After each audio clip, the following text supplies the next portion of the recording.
chapitre 25.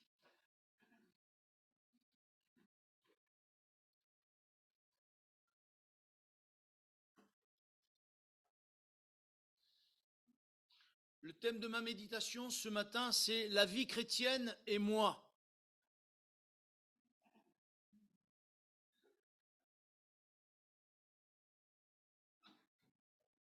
Chapitre 25. Matthieu, chapitre 25 et au verset 14.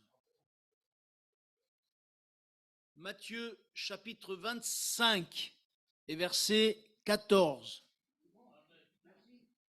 De rien. Ben, pas que pour toi, mon frère. Il y en a d'autres. Ils ne le disent pas, mais... Tout le monde y est? Il est écrit, il en sera comme d'un homme qui, partant pour un voyage, appela ses serviteurs et leur remit ses biens. Il donna 5 talents à l'un, 2 à l'autre, à un autre et 1 au troisième, à chacun selon sa capacité, et il partit. Aussitôt, celui qui avait reçu les 5 talents s'en alla et fit valoir, et il gagna 5 autres talents. De même, celui qui avait reçu les 2 talents en gagna 2 autres. Celui qui n'en avait reçu qu'un alla faire un creux dans la terre et cacha l'argent de son maître. Longtemps après, le maître de ses serviteurs revint et il leur fit rendre compte. Amen. Et je m'arrêterai là parce que la lecture après, elle sera trop longue. Est-ce qu'ils m'entendent quand même si je pose le micro ou pas? Ça va? Non, mais c'est pas ça. Bonjour à ceux qui sont sur Internet. Parce que certaines fois, les gens me disent, bon, certaines fois, les personnes me disent, oui, mais tu parles, et puis de l'autre côté, sur Internet, on t'entend pas, ça résonne, ça fait des bruits, on ne comprend pas. Alors, je veux que tout le monde puisse recevoir quand même la parole du Seigneur. Cette parole que je crois que Dieu m'a mis à cœur pour nous ce matin. Dans ce texte, il nous est parlé de cet homme qui s'en va et qui donne un ordre à ses serviteurs. Il leur donne un but. Et il y a une chose qu'il faut que nous comprenions, c'est qu'en tant que chrétiens, si nous n'avons pas de but, nous allons mourir. Écoutez bien ce que je vous dis. Si nous n'avons pas de but, nous allons mourir. Parce que le but de Dieu, c'était de nous sauver. Et il a agi, il a eu une action pour nous sauver. Il a donné son Fils lui-même, Jésus, il l'a donné pour que nous soyons sauvés, pour que notre nom soit inscrit dans le livre de vie. Dieu a eu une action. Dieu ne se contente pas de parler, mais il agit. Et je crois qu'il nous faut comprendre que dans notre vie chrétienne, il nous faut des buts. Une vie chrétienne sans but, c'est un bateau qui dérive. Il ne sait pas où il va. Il est dans la mer, il dit tiens, je vais à droite, je vais à gauche, où je vais. Il ne sait pas. Et nous, si on n'a pas de but dans notre vie chrétienne, on sera comme des chrétiens qui petit à petit vont mourir. C'est pour cela que des fois les gens disent non, mais moi je vis ma vie chrétienne à la maison. Mais ça, c'est une erreur. Parce qu'en fait, Dieu a voulu l'Église. Et pour que l'Église, ce soit, j'allais dire, le bras de Dieu. Mais le bras de Dieu pour faire du bien. Le bras de Dieu pour aimer. Le bras de Dieu pour que réellement ceux qui sont j'allais dire, dans la misère, dans les problèmes, dans les difficultés. C'est pour ça que je vous ai souvent dit que l'Église, c'est un hôpital. C'est l'hôpital de Jésus-Christ. Et nous sommes, excusez-moi l'expression, même si nous n'avons pas des qualités extraordinaires, des infirmières, des aides-soignants, de ce que vous voulez. Mais nous sommes là justement pour que ceux de ce monde qui ne connaissent pas Dieu puissent vraiment le découvrir comme le Sauveur extraordinaire. Mais Dieu veut se servir de l'Église. C'est pour ça qu'on ne peut pas vivre sa foi à la maison en disant « mais moi je vis ma foi à la maison, ça me suffit ». Non, parce que notre foi, elle n'a pas de but. Le but, c'est un but qui devient égoïste. Ma foi pour moi, pour que moi je sois bien, pour que moi j'ai la paix, pour que moi j'ai la joie. Mais ce n'est pas ça le but de la vie chrétienne. Si c'est ça notre but, si les gens vivent ça, ils mourront. Ils deviendront des religieux. Ils deviendront des gens qui tomberont dans la superstition. Je parlais avec quelqu'un hier, on parlait d'une autre personne qui m'a dit non, mais pour le moment, elle a tellement été déçue parce que dans l'église ceci, dans l'église cela, dans l'église cela. Alors maintenant, elle préfère vivre sa foi à la maison. Elle dit mais le problème c'est que maintenant, eh ben, elle devient superstitieuse, elle tombe dans un truc et elle a connu l'évangile comme nous connaissons. Mais le fait de s'isoler, la parole elle nous dit que celui qui s'isole, il cherche quoi? Ce qui lui plaît. C'est pour ça que c'est pas bon de s'isoler à la maison. C'est pour ça que nous avons besoin de l'Église. C'est pour ça que Jésus a voulu l'Église. Et comme je l'ai disais dernièrement à Vienne, s'il y a un frère ou une sœur qui estime qu'il est parfait par rapport à tous ceux qui sont ici, je le conseille de changer d'église et de partir de notre église. Parce qu'ici, il n'y a que des imparfaits. Il n'y a pas de plus que parfait, il n'y a que des imparfaits. Tout le monde reste? Ça va, je suis rassuré alors. Parce que sinon, j'avais peur de me retrouver tout seul. Bon, ça va alors, ça va. Comme je le disais, un chrétien qui n'a pas de but, c'est un bateau qui dérive. Un chrétien qui ne s'engage pas, c'est quoi, dites-moi? C'est un chrétien qui devient religieux. Il vient, sans vouloir choquer personne, mais il vient à la messe. Et moi, j'en connais plein de gens comme ça.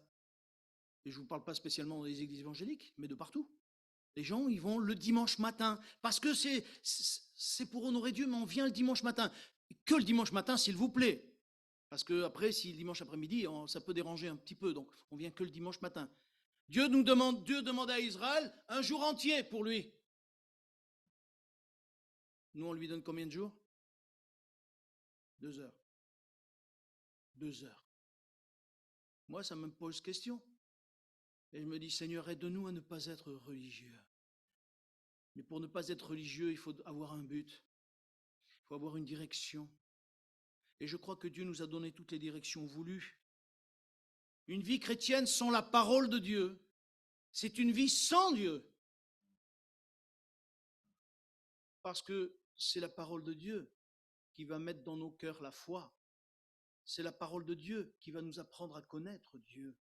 Et non pas voir Dieu selon notre lorgnette à nous. Parce que vous savez, on a tous des visions comme ça. Et on dit, mais Dieu, il est comme ça.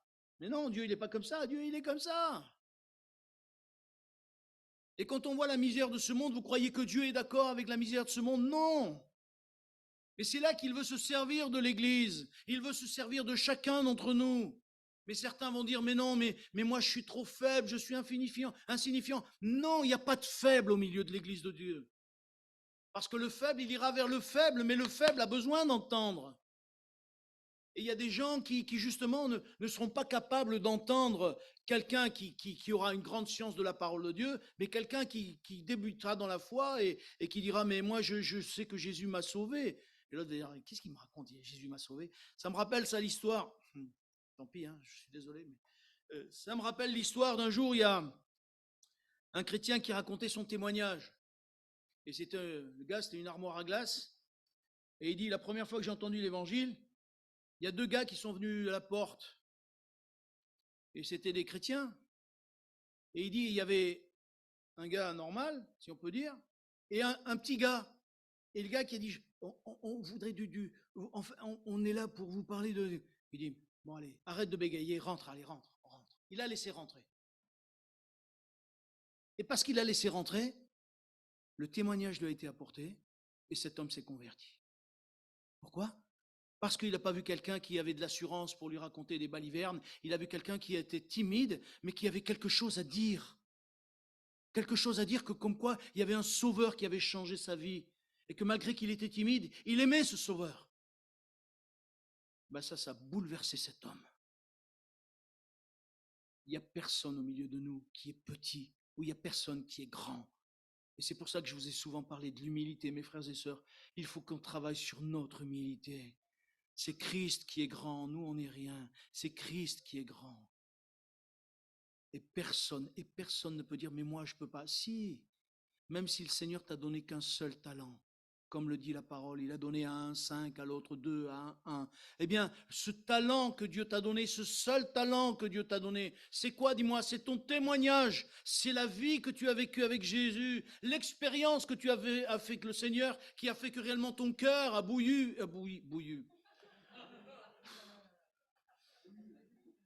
Vous m'avez compris, il a bouilli pour lui.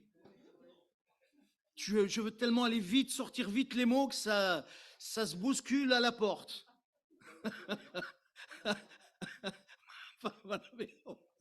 À la maison, ma femme va dire bouillu.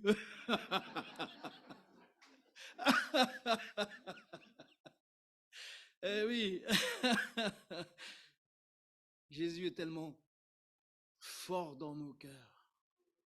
On a besoin de le communiquer, mes frères et sœurs. Et ça, c'est un but. Et Jésus nous a donné ce but. Jésus, de la même manière, il nous a donné des buts. Comme ce gars-là qui est parti et qui a donné 5 talents, 2 talents, 1 talent. De la même manière, Jésus nous a donné des buts. Et j'aimerais voir avec vous, vite fait, parce que l'heure est à tourner, Matthieu chapitre 28, s'il vous plaît. Et vous connaissez, parce qu'on en a parlé souvent. Et pour moi, c'est une, comment dire, c'est un fardeau pour moi, ces âmes qui se perdent, et que Jésus revient bientôt. Et quand j'en vois de tous les côtés qui se perdent, des familles brisées, des familles cassées, des familles qui sont dans tous les sens, et les enfants sont traités d'une manière ou d'une autre, un coup chez le père, un coup chez la mère, un coup avec le beau-père, et des fois le beau-père il est tordu, et on ne sait pas tout, et ça je me dis, Seigneur, ça bout dans mon cœur, parce que je voudrais que tous soient sauvés, comme Dieu voudrait que tous soient sauvés. Chapitre 28, vous y êtes? Verset 16. Matthieu 28, verset 16. Il est écrit, les 11 disciples allèrent au Galilée sur la montagne que Jésus leur avait désignée. Quand ils le virent, ils l'adorèrent, mais quelques-uns eurent des doutes. Voyez, toujours les doutes dans nos cœurs. Déjà à l'époque des disciples, ils avaient des doutes. C'était pourtant Jésus qui était devant eux. C'était pourtant le ressuscité qui était devant eux. Mais ils ont encore des doutes sur la puissance de Jésus. Est-ce que vous avez des doutes sur la puissance de Jésus? Et si quelqu'un avait des doutes ce matin, j'aimerais te dire, chasse tes doutes, parce que Jésus veut te bénir. Et il veut bénir autour de nous et bénir nos familles. Il est dit, Jésus s'étant approché leur parla ainsi, tout pouvoir m'a été donné dans le ciel et sur la terre. Et Jésus va dire, c'est cette mission qu'il nous a donnée, ce but qu'il nous a donné. Allez, faites de toutes les nations des disciples, les baptisant au nom du Père, du Fils et du Saint-Esprit. Amen. Voilà la mission que le Seigneur nous a donnée, le but qu'il nous a donné. Est-ce que nous avons encore ce but dans notre cœur? Parce que on connaît ces textes. Mais certaines fois, avec l'habitude, avec les années, on perd la vision du but. Parce qu'on regarde à nous-mêmes, on regarde à nos problèmes, on regarde à nos difficultés. Mais comme je l'ai dit souvent, sachons nous occuper des affaires de Dieu. Et vous inquiétez pas, Dieu va s'occuper de nos affaires. Dieu va s'occuper de ce que nous sommes. Moi, je veux m'occuper des affaires de Dieu et Dieu va s'occuper de mes affaires. Dieu va agir. Et je crois que réellement nous devons reprendre, peut-être si nous l'avons perdu ce matin, que nous puissions reprendre ce but. Faites de toutes les nations des disciples. Des disciples. De ceux qui vont apprendre du Seigneur Jésus, de ceux qui vont vouloir apprendre. Vous savez, je crois que nous devons réaliser que toute notre vie, nous allons apprendre du Seigneur. Toute notre vie, nous serons des disciples parce que nous ne connaissons le Seigneur qu'un petit peu par rapport à qui il est. Et nous avons besoin de rester dans l'humilité en disant, Seigneur, je veux être un disciple. Apprends-moi, enseigne-moi ce que je dois faire. Seigneur, enseigne-moi ce que je dois faire pour ces gens misérables qui sont autour de nous. Enseigne-moi à ce que je dois faire pour mon voisin. Pardon, à qui je veux témoigner, à qui je veux donner un prospectus, parce que des fois, il y a tellement chez les autres des choses qui ne vont pas, on a peur de se faire agresser, on a peur de... Donne-moi ce courage, donne-moi de pouvoir ne pas perdre le but, Seigneur, et que vraiment je puisse dire que tu es le ressuscité, que tu es le vivant, que tu n'as pas changé, que tu es toujours le même. Et parce qu'il est toujours le même, ce qu'il a fait il y a 2000 ans, il peut le faire aujourd'hui. Mais je crois que si l'Église, elle s'attache à ça, ouais, de faire comme le Seigneur le demande des disciples, même mes frères et sœurs, le Saint-Esprit va descendre. Et il va nous visiter, comme au jour de la Pentecôte. Et là, il n'y a personne qui va passer à côté. Là, il n'y a personne qui va dire « Oh non, moi, j'ai pas le temps. Non, non, non, non. » Vous allez voir. Mais d'abord, il nous faut qu'on garde le but. Faites de toutes les nations des disciples. Je crois que c'est un objectif extraordinaire. Les personnes des talents que nous avons lus dans Matthieu 25, il y en a 2 qui l'ont compris et le 3e, il n'a pas compris. Le 3e, il a regardé à lui-même. Il a dit non, mais mon maître, il est trop dur, il est trop dur, mon maître. Mais ça veut dire qu'il n'avait pas de l'amour pour son maître. Ça veut dire que déjà, il voyait son maître comme un maître, justement. Vous savez, comme un maître des fois, les gens voient Dieu comme un père fouettard. Ah ben oui, mais pourquoi ils voient Dieu comme quelqu'un qui va les corriger constamment? Non, Dieu, il nous aime. Et il n'est pas là pour nous corriger, pour il est là pour nous reprendre, pour nous dire non, ça c'est pas bien. Il est là pour le faire. Et je reconnais que des fois, ça fait pas plaisir et des fois, ça fait mal. Parce que quand on n'écoute pas une fois ce que Dieu dit, 2 fois ce que Dieu dit, Dieu, il tape un peu plus fort, si je puis dire, jusqu'à ce qu'on comprenne. Et là, ce gars, il est passé à côté du plan de Dieu. Parce que Dieu lui avait confié quelque chose et il n'avait que juste à faire ce que les autres ont fait. Mes frères et sœurs, nous sommes là les uns et les autres pour nous entraîner à être de ceux qui font des autres des disciples, de tous ceux qui nous entourent, qui ont besoin vraiment de devenir des disciples. Vous m'accordez encore combien de temps? Non, pas 2 heures, non, pas 2 heures. N'exagérez pas non plus. Allez, au moins jusqu'à midi. Au moins jusqu'à midi, ça va aller? Jusqu'à midi? On va voir ce que le Seigneur conduit. Bye bye, on va voir. Je veux que ce soit le Seigneur qui conduise, pas moi. S'il vous plaît, Actes des Apôtres, chapitre 1er. Le deuxième but que Dieu veut pour nous. J'en ai déjà parlé aussi plusieurs fois. Mais là aussi, ce sont des buts. Et il ne faut pas que ces buts, nous puissions les perdre de vue. Lorsque nous regardons à nous-mêmes, nous perdons les buts de Dieu.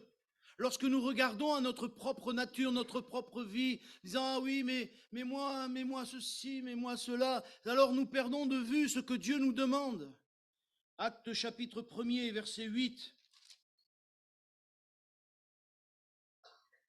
Et dans ce passage, il y a 2 buts. 1, Acte 1er, verset 8.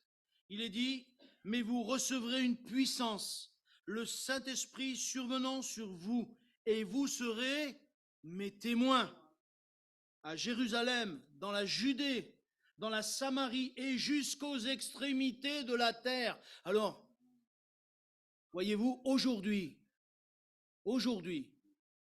nous n'avons pas besoin d'aller jusqu'aux extrémités de la terre. Pourquoi? Non.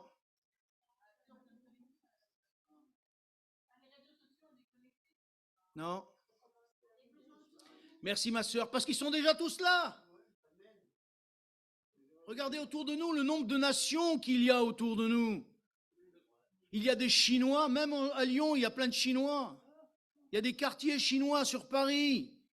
Il y a des restaurants chinois, thaïlandais, tout ce que vous voulez. Il y a des Africains. Il y a des Africains du Nord et du Nord, Maroc, Algérie, Tunisie, Libyens. Il y a même de ceux de l'autre côté, de l'Afghanistan et tout ça. Vous allez me dire, oh non, pas l'Afghanistan. Mais si, ils ont besoin d'entendre que Jésus-Christ veut les sauver. Nous avons toutes les nations qui sont là. C'est nos bouches qu'il faut qu'ils s'ouvrent. C'est nous qui devons être des témoins.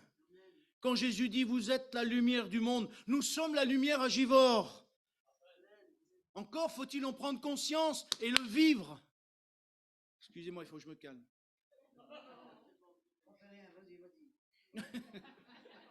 Non, il faut que je me calme. Le fait est, c'est que ce qu'il nous faut, c'est que nous puissions réaliser que Jésus veut que nous soyons ses témoins. Mais un témoin, il ne se tait pas. Un témoin, il agit. Mais pour agir efficacement, il faut la prière. Il faut la communion avec Dieu. Il faut que véritablement Dieu puisse nous parler de bouche à oreille, la nôtre. Et que dans nos cœurs, il y a ce désir de dire, Seigneur, je veux t'obéir. Il faut que dans nos cœurs, il y a ce désir de dire, Seigneur, parle-moi. Je te prie pour telle personne. Parle-moi pour cette personne-là. Et jusqu'à ce que, Seigneur, tu ne me l'aies pas donnée, jusqu'à ce que réellement elle se soit pas attachée à toi, je vais te prier pour elle, je vais te prier pour elle, je vais te prier pour elle, jusqu'à ce que tu m'accordes ta grâce. Et Dieu nous accordera sa grâce. Moi, je suis toujours émerveillé de voir que Jésus, il va vers le Père, il prie. Quand il descend, est-ce qu'il a donné des prospectus, Jésus? Non.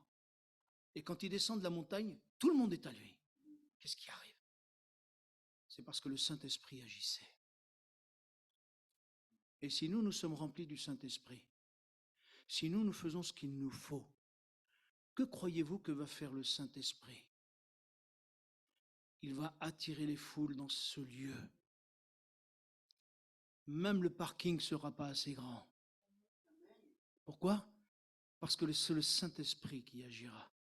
Mais pour que le Saint-Esprit agisse, il faut que nous voulions être des témoins. Il faut que nous ne perdions pas le but que le Seigneur nous a donné, que nous devons être des témoins, que nous devons être, comme le Seigneur Jésus le dit dans l'évangile de Matthieu au chapitre 5, quand on parle le mardi soir, on a parlé des... Ça m'échappe maintenant, tout se mélange un peu. Vous le lirez, où Jésus dit que vous êtes la lumière du monde. Vous êtes le sel de la terre. Mais ça, c'est un talent que Dieu nous a donné. Mais ce talent-là, il faut le mettre en œuvre, mes frères et sœurs. Il faut le mettre en œuvre. Ne dites pas, je ne sais pas parler, mais c'est normal que tu ne saches pas parler. C'est le Saint-Esprit qui va le dire. Quand le Seigneur dit, ouvre ta bouche et je la remplirai. Ça veut dire quoi? Que même dans la louange, Dieu va ouvrir notre bouche et qu'on va la remplir. Que lui, il va la remplir du moins. Mais quand on témoigne, c'est lui qui va la remplir. On peut être surpris des fois de certains gens qu'on ne comprend pas pourquoi on leur dit rien du tout, puis leur cœur est touché, parce que Dieu a préparé les cœurs, parce que nous-mêmes on a préparé notre cœur devant le Seigneur. Si nous brillons là où nous sommes, si nous avons de la saveur pour ceux qui sont autour de nous, ils seront interpellés. Ils seront interpellés. Et mon désir, c'est que réellement, la ville de Givors puisse être interpellée de ce que Jésus est au milieu de nous. On a été voir le maire, vous vous rappelez? On a été voir monsieur le maire avec le Francis Alébé. Et je peux vous dire, on a eu un bon entretien. Moi, j'ai été surpris, c'est un homme très agréable, etc. Mais j'ai vu qu'il était interpellé quand même. Et on a dit qu'on faisait des choses un peu, on donnait aux gens. Il dit, c'est bien, c'est bien. Et je me dis, qui c'est? Déjà, c'était une première porte. Qui nous dit que ça, aujourd'hui, cette famille-là, c'est pas une deuxième porte que Dieu veut nous montrer? Pour que nous soyons des témoins dans cette ville. Que nous soyons la lumière du monde dans cette ville de Givors. Parce qu'avec Dieu, tout est possible. Tout est possible. Ce que nous croyons, encore peut-être, certains disent, non, mais aujourd'hui, les gens sont durs, les régions, c'est difficile. Non.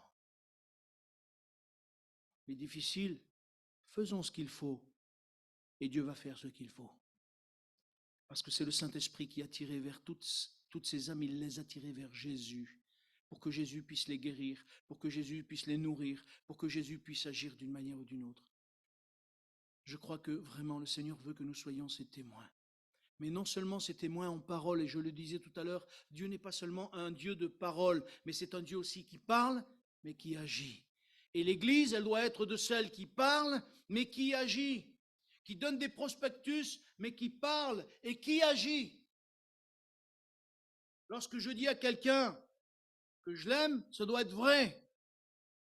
Quand je le dis à quelqu'un, je veux te bénir, que ce soit vrai, que ce ne soit pas que des mots. Je vois beaucoup sur WhatsApp, comment ils mettent. Moi, je dis que le Seigneur vous bénisse, mais il y en a qui disent sois béni de Dieu. Non, c'est pas ça, je ne sais plus. Mais ça, c'est des mots. Mais il faut que ce soit dans les actes. Et autour de nous, à chacun en particulier. Et là, nous verrons la gloire de Dieu. Là, nous verrons la gloire de Dieu. Bien sûr, être un témoin. Et là, on va rentrer dans... Non, j'aurai pas le temps, tant pis.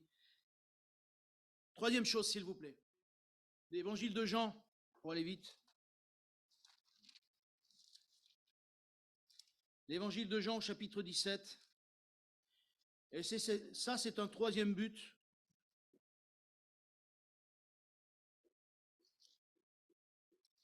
Tout à l'heure, je vous ai dit qu'il y avait deux buts. Le premier, celui que je n'ai pas dit tout de suite, mais parce que ce serait long à expliquer, mais c'est le baptême dans le Saint-Esprit.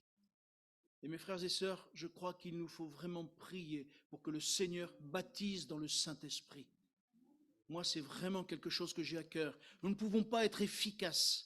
Si nous pourrions faire les plus belles réunions, nous pourrions donner les plus beaux chants, nous pourrions donner les plus belles chorales.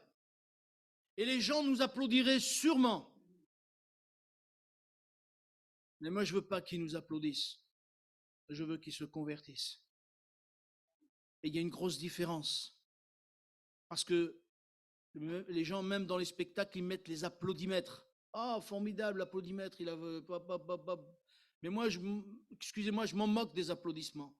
Moi, mon désir, le désir de mon cœur, c'est que des gens puissent reconnaître Jésus comme leur sauveur. Et c'est ça l'important. L'évangile de Jean, s'il vous plaît, au chapitre 17 et le verset 3 et 4. Il est écrit ceci. C'est Jésus qui parle, c'est sa dernière prière, si je puis dire. Avec les disciples, en tout cas, il dit, « Or, la vie éternelle, c'est qu'ils te connaissent, toi, le seul vrai Dieu, et celui qui tu as envoyé, Jésus-Christ. Écoutez bien, je t'ai glorifié sur la terre, j'ai achevé l'œuvre que tu m'as donnée à faire. Amen. » Jésus va dire, j'ai achevé l'œuvre que tu m'as donnée à faire. Et mes frères et sœurs, je ne sais pas si vous l'avez remarqué, mais j'aimerais vous donner ça comme but. Parce que pour moi, c'est un but qui est évident, qui est clair dans mon cœur, qu'à la fin de notre vie, que nous partions avec le Seigneur, ou que nous finissions dans une boîte, que notre corps finisse dans une boîte, pas nous-mêmes, mais notre corps finisse dans une boîte, que nous puissions dire au dernier moment que nous allons respirer, j'ai achevé l'œuvre que tu m'as donnée à faire. Vous n'aimeriez pas achever l'œuvre que Dieu vous a donnée à faire? Mais quelle est l'œuvre que Dieu vous a donnée à faire?